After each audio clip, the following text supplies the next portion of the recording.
오늘 하나님께서 우리에게 주시는 말씀은 누가복음 24장 13절에서 16절 그리고 30절에서 35절 말씀입니다. 세 번역 쉬운 성경으로 읽도록 하겠습니다. 그런데 그날 제자들 중에 두 사람이 예루살렘에서 약 11km 정도 떨어진 엠마오라고 하는 마을에 내려가고 있었습니다. 이들은 일어났던 모든 일에 대해 이야기를 나누고 있었습니다. 이들이 이야기를 나누며 토론하고 있을 때 예수님께서 그들에게 다가오셔서 함께 걸으셨습니다. 그러나 그들은 눈이 가리워져서 예수님인지 알지 못했습니다. 예수님께서 그들과 함께 식사 자리에 앉으셨습니다. 그리고 빵을 들고 감사 기도를 하신 후 제자들에게 나누어 주셨습니다. 그러자 그들의 눈이 밝아져 예수님을 알아보았습니다. 순간 예수님께서는 사라지셨습니다. 그들이 서로 이야기했습니다. 길에서 예수님께서 우리에게 말씀하시고 성경을 풀어주실 때에 우리의 마음이 불타는 것 같지 않았는가? 그 두 제자가 일어나서 예루살렘으로 돌아갔습니다. 거기에 11 제자들과 또 그들과 함께 있던 사람들이 모여 있었습니다. 이들이 말했습니다. 주께서 정말로 다시 살아나셨습니다. 시몬에게도 나타나셨습니다. 그러자 두 제자들도 길에서 있었던 일들을 이야기하였습니다. 그리고 예수님께서 빵을 떼어주실 때 예수님을 알게 된 것을 이야기해 주었습니다. 아멘. 이것은 하나님의 말씀입니다. 혹시 우리 예수 키즈 어린이들 또 우리 틴즈 학생들을 포함해서 우리 어른들도 나는 한 번도 씨앗이라는 거를 심어본 적이 없다라는 분 계세요? 아마 다들 한 번쯤은 우리 어린아이들도 있을 것 같습니다. 어릴 때이든 내가 어릴 때이든 어른이 돼서든 한 번 이상은 밭이나 화분에 씨앗을 심어보고 또 뿌려본 경험이 있으실 것입니다. 얼마 전에 하담이가 유치원에서 토마토 씨앗을 심어가지고 가져왔어요. 지금 이제 저희가 화장실로 가는 그 길에 있는 책장 위에 올려놓았는데 가져온 지 한참 됐는데도 싹이 안 나더라고요. 그런데 유치원에서 같은 날 심은 심은 씨앗은 벌써 싹이 나서 진작에 자라고 있다라고 이야기를 들었습니다. 그러다 보니까 뭐 이제 아시는 분들은 아시겠지만 우스갯소리로 역시 저희 가족은 식물을 키우는 은사는 하나님이 주지 않으셨나 보다 그렇게 생각하고 있었는데 지난주 어느 날 아침에 이제 저희가 고난주간 특별 새벽 기도회를 드리고 지나가다가 보니까 빼꼼하고 싹이 트기 시작을 했더라고요. 야, 우리도 할 수 있구나, 우리도 키울 수 있구나 이렇게 신기하고 있는데 그 다음 날인가 보니까 또 다른 싹이 이렇게 빼꼼 자라기 시작을 했습니다. 이따가 이제 화장실 가실 때 한 번씩 보시면서 싹이 이렇게 자랐구나 보시면은 어떻게 나는지 아실 것 같습니다. 이 하담이가 가져온 토마토가 이렇게 싹이 자라기 위해서는 가장 먼저 씨앗이 심겨져야 됐겠죠. 다른 모든 씨앗도 마찬가지입니다. 씨앗이 그냥 자루 속에 있으면 어떻게 될까요? 그냥 자라지 않고 방치되겠죠. 아무 일도 일어나지 않을 겁니다. 이 씨앗이 어둡고 캄캄하고 축축한 흙 속에 땅 속에 묻혀서 심겨져야지만 이 씨앗은 싹이 트고 자라게 될 것입니다. 그리고 그렇게 심겨진 씨앗은 그 모양이 망가집니다. 흙 속에서 찢어지고 터지게 되죠. 그렇지만 그거는 씨앗이 망가진 것이 아니죠. 씨앗이 망가진 것이 아니라 그 씨앗이 찢어지고 싹이 트게 됨을 인해서 싹이 트고 자라는 시간입니다. 그런 의미에서 씨앗이 뿌려지고 심겨지는 것, 어두컴컴하고 축축한 그 땅 속에 들어가게 되는 것, 그리고 그 안에서 씨앗이 터지고 찢겨지는 것은 씨앗의 끝, 마지막이 아니라 또 다른 시작입니다. 예수님의 십자가에서 죽으심이 이런 것과 같습니다. 예수님은 자신이 예루살렘에서 잡혀서 십자가에서 죽임당하실 것을 미리 아셨습니다. 이것을 미리 아심에도 불구하고 예루살렘으로 올라가셨습니다. 숨지 않은 당당한 모습이었지만 또 그와 동시에 크고 화려한 말이 아니라 작은 나귀 새끼 한 마리를 타고 들어가신 겸손한 모습이기도 하셨습니다. 그렇게 예루살렘으로 들어가신 예수님은 소문을 듣고 온 헬라인들, 이방인으로서 하나님을 믿는 사람들이 찾아오자 이렇게 말씀하셨습니다. 인자가 영광을 받을 때가 왔도다라고 말씀을 하셨습니다. 이 말씀이 뭐냐면 예수님 자신이 십자가에서 이제 죽으실 때가 되었다라는 것을 말씀하시는 겁니다. 그러면서 예수님이 자기의 죽음에 대해서 인자가 영광을 받을 때가 왔도다라는 말씀에 대해서 이 일을 미랄로 예를 들어서 말씀을 하셨습니다. 내가 너희에게 진리를 말한다. 미랄이 땅에 떨어져 죽지 않으면 하나에 그대로 있지만 죽으면 많은 열매를 맺는 법이다. 이렇게 말씀하셨습니다. 말씀 한번 띄워주시겠어요, 전사님? 네. 화면을 옮겨야 됩니다. 이렇게 말씀하셨어요. 내가 너희에게 진리를 말한다. 미랄이 땅에 떨어져 죽지 않으면 그냥 그대로 있지만 떨어져 죽으면 많은 열매를 맺는 법이라고 말씀을 하셨습니다. 미랄이 열매를 맺기 위해서는 땅에 떨어져 죽어야지만 합니다.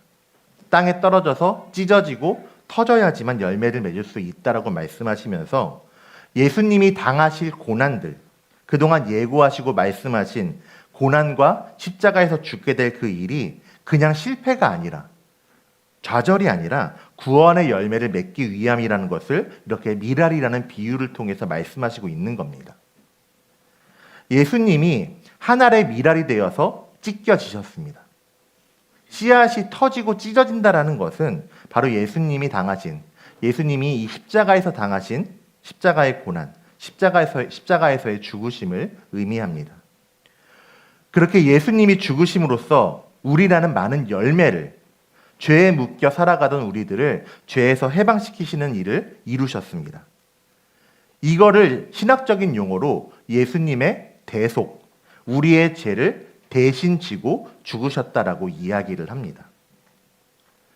자, 그리고 예수님의 대속만큼이나 나의 죄를 예수님이 대신 지시고 죽으신 것만큼이나 더 중요한 사실이 한 가지 있습니다.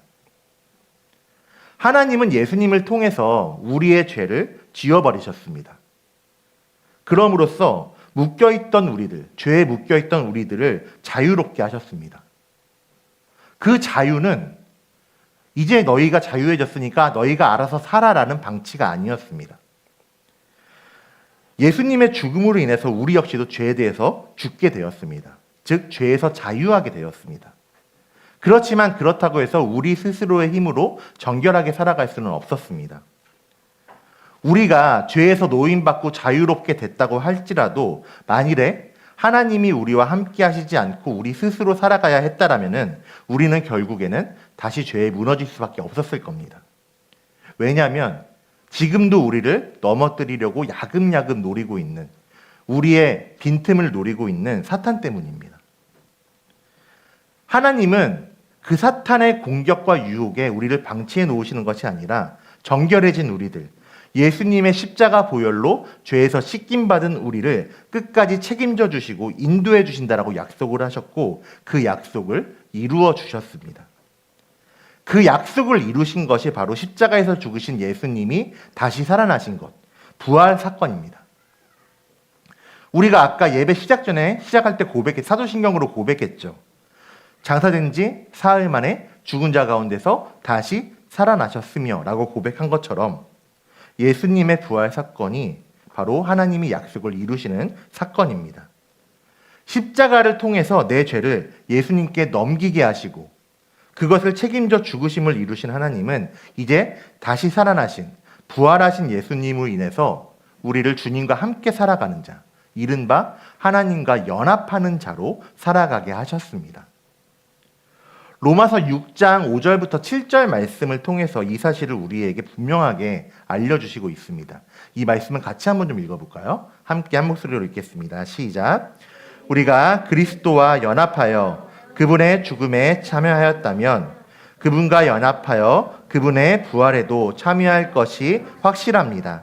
우리는 우리의 옛사람이 그리스도와 함께 십자가에 못 박혀 죄의 몸이 무력하게 되었으므로 우리가 더 이상 죄의 노예가 되지 않는다는 것을 압니다. 그것은 죽은 사람은 죄의 세력에서 해방되었기 때문입니다. 정리해 볼까요? 예수님의 죽으심으로 내가 죄에 대해서 죽게 되었습니다. 그거로 끝난 게 아니라 예수님이 부활하셨기 때문에 우리도 다시 살아나게, 정결한 자로 살아나게 된다라는 말씀입니다. 예수님께서 십자가에서 죽으셨기 때문에 우리도 죄에 대해서 죽었고, 그 죄 없으신 의로우신 분, 예수님이 다시 살아나심으로써 우리도 예수님과 함께 의로운 자로 다시 살게 되었습니다. 그래서 우리가 이렇게 예수님의 부활을 기뻐하면서 이날을 부활주일이라고 기쁨과 감사로 예배를 드리는 겁니다. 광고 때 말씀드렸던 것처럼 우리가 예배 후에 계란을 가지고 전도를 나가게 되죠. 왜 나가는 거예요? 그냥 사람들에게 계란 맛있으니까 계란 드세요 주기 위해서 나가는 건 아니잖아요.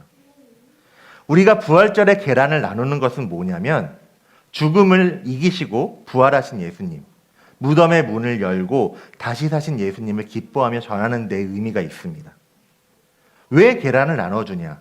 계란 껍질이 깨지듯이 우리의 두려움과 죄를 하나님이 깨트려 버리셨고 다시 사신 예수님이 우리를 영원한 생명, 하나님과 함께하는 삶으로 인도하신다라는 것을 우리가 전하고 나누는 의미로 그 계란을 나누면서 예수님이 부활하셨습니다. 전도를 하는 거예요.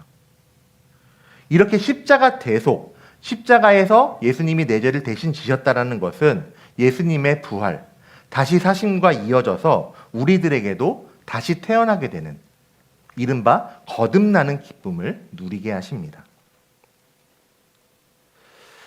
예수님께서 죽으셨을 당시 한 2025년 전이겠죠. 예수님이 체포당하시고 십자가에서 못 박혀 죽으신 사건은 그 당시에 예수님을 따르는 사람들, 제자들에게 패배와 절망으로 다가왔습니다. 왜냐하면 여전히 제자들이 가지고 있는 예수님에 대한 이미지, 예수님은 이런 분이야, 예수님은 이렇게 올라가실 거야 라는 그런 생각들이 잘못 제자들과 사람들의 마음속에 자리 잡고 있었기 때문입니다. 자, 우리 퀴즈 어린이들한테 물어볼까요? 예수님이 어떤 분이에요? 선우가 저를 너무 열심히 본다. 선우야, 예수님이 어떤 분인지 얘기해 줄 수 있을까?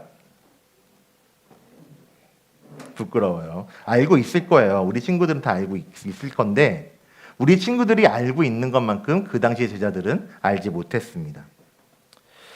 예수님께서 이 땅에 인간의 모습으로 오셨을 때에는 이스라엘, 유대 사람들이 로마의 지배를 받고 있던 때였습니다. 여러분들 학교에서 일제강점기 배운 적 있어요? 아직 저학년 친구들은 안 배웠고 고학년 친구들은 배웠을 건데 우리나라가 옛날에 일본의 지배를 받았던 적이 있었어요. 그거를 일제강점기라고 이야기를 하는데 이스라엘의 상황이 그때와 우리의 때와 비슷한 모습이었습니다. 그래서 이스라엘 사람들, 제자들을 비롯한 예수님을 따르는 사람들은 예수님이 이스라엘, 유대 사람들을 이 로마의 지배에서 구원해낼 로마 제국을 물리치고 이스라엘을 다시 다윗 왕 때와 같은 강력한 나라로 만들 정치적인 구원자, 혁명자라고 여겼습니다. 그렇지만 제자들은 예수님에 대해서 잘못 알고 있었습니다. 심지어 예수님은 제자들에게 3번에 걸쳐서 3번이나 순한 예고라고 하는 것, 어떤 거냐면 자기가 예루살렘에서 사람들에게 잡혀서 수치와 고난을 당하고 그들에게 죽임을 당하고 제3일에 다시 살아나게 될 것이다 라는 것을 제자들에게 3번이나 미리 말씀을 하셨습니다. 예루살렘에 들어가시기 전 이것을 제자들에게 미리 말씀하셨고 심지어는 마지막 순환 예고는 예루살렘에 들어가시기 하루 이틀 전에 말씀을 하셨어요. 그럼에도 불구하고 여전히 제자들은 예수님을 정치적인 메시아, 이스라엘을 로마의 압제에서 로마의 핍박에서 우리를 구원해낼 왕이라고 여기고 있었습니다. 그렇게 우리를 해방시키실 거야 라는 기대를 갖고 있던 예수님이 십자가에서 죽으셨기 때문에 그것을 믿고 있던 제자들에게는 패배와 절망감이 남았습니다. 오늘 우리가 누가복음 24장을 읽었죠. 누가복음 24장에서는 제자들 중에 2명이 예루살렘을 떠나서 엠마오라고 하는 마을로 가고 있었다라고 기록을 하고 있습니다. 자, 이 사람들도 예수님을 따르는 제자들이었어요. 그리고 예수님이 죽으신 후에 예루살렘을 떠나서 엠마오로 가고 있었습니다. 우리 틴즈 친구들 한번 생각해봐요. 이 사람들의 걸음걸이가 어땠을까요? 고향으로 가니까 신나서 막 뛰어갔을까요? 아니면은 허탈하고 좌절하고 낭망한 걸음걸이였을까요? 뒤였겠죠. 예수님을 따르던 사람들, 예수님에게 가지고 있던 기대가 무너졌기 때문에 그 사람들의 걸음걸이는 허탈하기도 하고 좌절에 빠져 있고 때로는 누가 자기를 알아볼까봐 조마조마했을 겁니다. 예수님께서 마지막 날 금요일 아침 새벽에 잡히실 때를 이야기하고 있는 마가복음 14장에서는 예수님이 잡히시던 때에 제자들이 다 예수님을 버리고 도망쳤다라고 이야기를 하고 있습니다. 심지어 어떤 제자는 자고 있으니까 벗은 몸에 이불을 뒤집어 쓰고 몰래 예수님을 따라가고 있다가 사람들에게 걸렸어요. 사람들에게 들키니까 어떻게 했냐면 그 자기 벗은 몸을 싸고 있던 이불을 벗어버리고 벗은 몸으로 알몸으로까지 도망쳤다라고 성경은 이야기하고 있습니다. 그렇게 모든 제자들, 예수님을 따르던 모든 제자들은 여기저기 뿔뿔이 도망쳤습니다. 그러면서 누가 나를 알아보기라도 할까? 누가 나를 알아보고 저 사람도 예수님을 따르는 사람이야! 고발하면 어떡하지? 조마조마하며 있었고 또 어떤 사람들은 이 사람들이 나를 예수님을 잡으러 온 것처럼 잡으러 오지 않을까? 걱정하고 두려워하면서 숨어 있고 얼굴을 가린 채 몰래 다니고 또 누군가는 다락방에 숨어 있었습니다. 지금 엠마오로 가는 두 사람도 마찬가지였어요.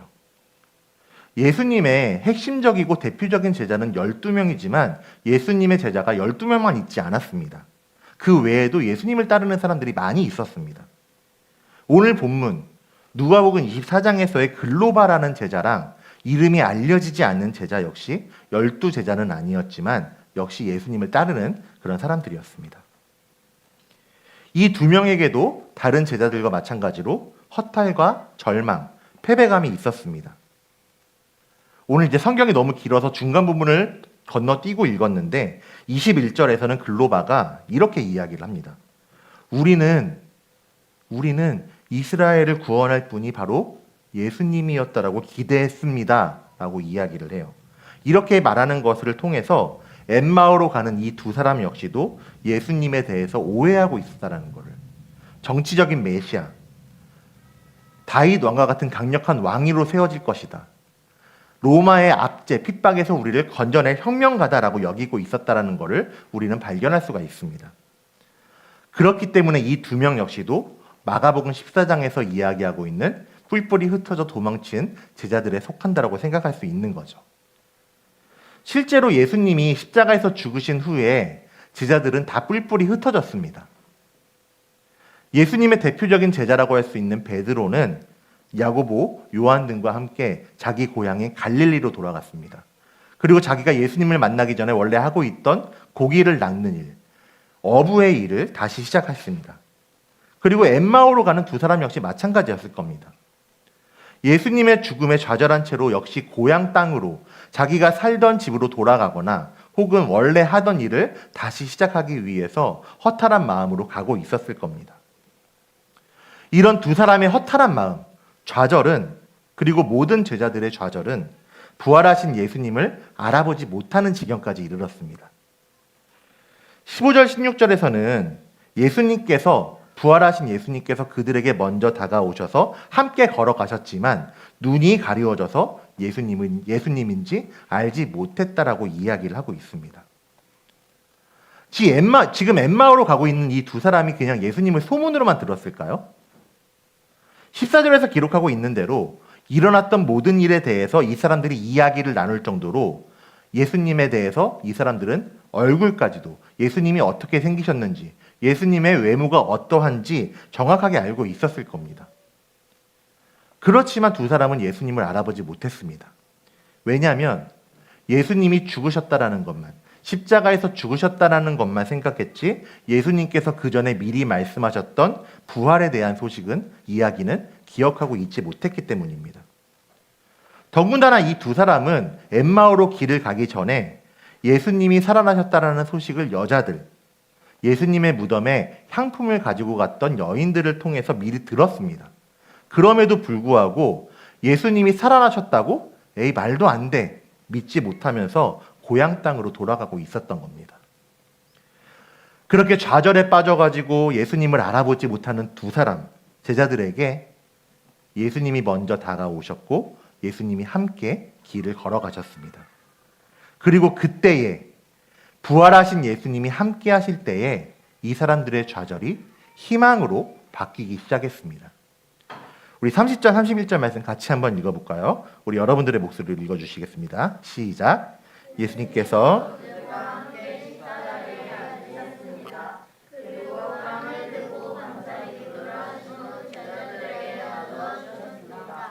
그러자 그들의 눈이 밝아져 예수님을 알아보았습니다. 순간 예수님께서는 사라지셨습니다. 부활하신 예수님이 이 두 사람에게 먼저 찾아오시고 믿지 못하고 알아보지 못하는 이 두 사람과 함께 하실 때에 그들의 눈이 밝아졌습니다.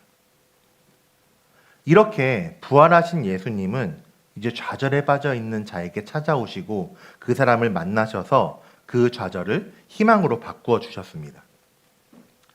32절에서는 이야기합니다.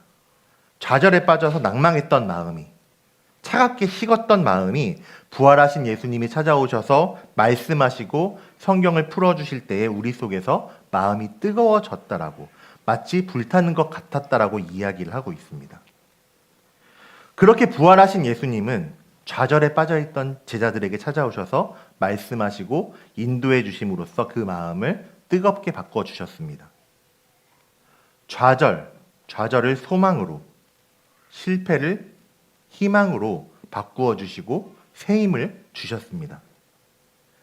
엠마오로 돌아가던 두 제자는 이제 예수님이 주시는 새 힘을 가지고 예수님이 부활하심으로써 비로소 예수님이 말씀하시던 것, 예수님이 예루살렘에 들어가기 전에 3번이나 말씀하시던 것이 무엇인지를 깨닫게 되었습니다.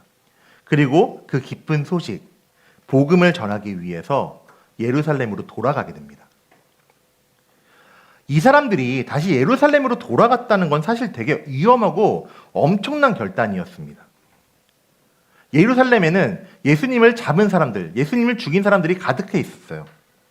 예수님을 체포하고 죽인 그 사람들에게 자기들 역시도 체포돼서 죽을 수도 있는 위험이 도사리고 있었기 때문에 예루살렘으로 다시 돌아간다라는 것은 굉장히 위험한 일이었습니다. 그럼에도 불구하고 두 사람은 그 즉시 곧바로 일어나서 예루살렘으로 돌아갔습니다. 이거는 단순히 다른 제자들, 동료들을 만나기 위해서 돌아갔다라는 의미 이상을 가지고 있습니다. 이제 이 사람들은 사람들에게 부활하신 예수님을 전하게 됩니다. 성경을 풀어 말씀해 주신 예수님으로 인해서 예수님의 메시아, 구원자 되신다는 것이 어떤 의미인지 비로소 깨닫고 그것을 사람들에게 이야기하기 시작했습니다. 다른 말로 이 사람들이 복음을 전하기 시작했다라는 겁니다. 35절에서는 그 모습을 우리에게 이렇게 보여주고 있습니다. 그러자 두 제자들도 길에서 있었던 일을 이야기하였습니다. 그리고 예수님께서 빵을 떼어주실 때 예수님을 알게 된 것을 이야기해 주었습니다. 자기들이 경험한 것을 사람들에게, 다른 제자들에게 이야기해 주었다는 거예요. 부활하신 예수님을 만난 이 두 제자의 모습이 바로 우리들의 모습입니다. 옛날의 우리들, 예수님을 만나기 전에 우리는 죄에 빠져 허우적대면서 죄가 죄인지도 모르고 하나님과 멀어진 삶이 죽음과 절망인지도 모르고 영적으로 죽어가던 사람들이었습니다. 그런 우리를 하나님이 포기하지 않으셨습니다.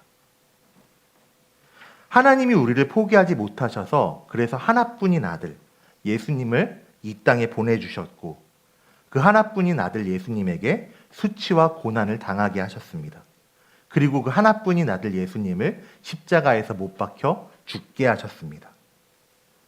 그렇게 하심으로써 하나님은 내가 치루어야 될, 내가 갚아야 될 죄의 값을 대신 갚아주셨습니다. 우리가 그 예수님을 만나게 되면, 십자가에서 죽으신 예수님을 바라보게 되면은 우리의 죄가 얼마나 크고 깊은지, 내가 얼마나 추악한 죄인이었는지를 발견하게 됩니다. 하나님의 본체이신 그 예수님이 죽으셔야 될 만큼, 죄 없으신 예수님이 죽으셔야 될 만큼 나의 죄는 크고 내 힘으로 절대 갚을 수 없는 것이었습니다. 그렇지만 하나님은 우리를 포기하지 못하셨기 때문에 그래서 예수님의 죽으심으로 죄의 값을 대신 갚게 하신 겁니다. 그리고 하나님은 십자가에서 죽으신 예수님으로 죄의 값을 치른 우리들에게 부활하신 예수님을 만나게 하십니다. 부활하신 예수님을 만나게 하신다. 그 만남은 나 역시도 죄에 대해서 죽고 이제 의로운 자로 다시 태어나게 되었다라는 것을 확인시켜 주시는 은혜입니다. 이 사실을 꼭 기억하셨으면 좋겠습니다.